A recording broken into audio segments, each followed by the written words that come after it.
Yeah. It's your boy D.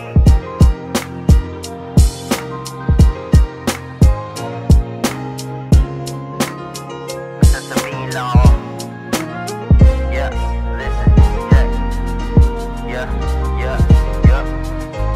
Yeah, 8 taon na rin pala magmula nung magsimula. Ngunit ako'y nananatiling sumusulat ng tula. Di sinayang kada araw, oras, sinamantala. Mensaherong gumagalang, gintong aral ang dala. Dami din namang humarang sa hakbang ng mga paa. Kaya hindi rin naiwasan na ako'y madapa. Ngunit di natak sa isip, alisin mo ang kaba. Ilang bes ka masumemplang, di ka dapat madala. Kada sugat ay naging aral, kasabay ng mga ginawang bawal. Ang landasin ng ligaw at tilabanan, naging kawal ng sarili kong kulungan na ako din ang nagpalaya. Pinilit lampasan sa abot ng aking makakaya. Kaya hanggat humihinga, huwag mo susukuan. Mahirap matutunan pero pilitin mong turuan ang sarili mo sa bawat suliranin na dala. Hindi lang isa kundi marami ka pang dapat lampasan.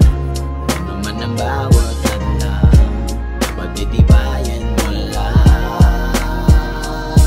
Hindi ka dapat panginaan kung man ang mangyari. Ano man ang bawat hadlang, dapat ay tibayan mo lang.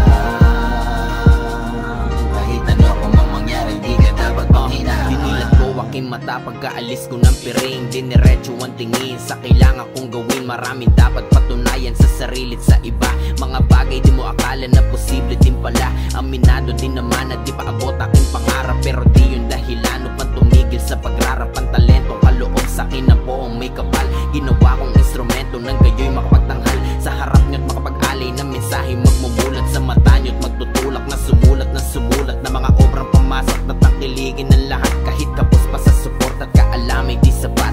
Tuloy ang marcha tungo sa tuwid na daan. Iwasan ang lubak at alamin mo kung saan destinasyon mo at biyaheng iyong kapaparoonan. Na susi ay di pagsuko sa lahat ng nadaanan.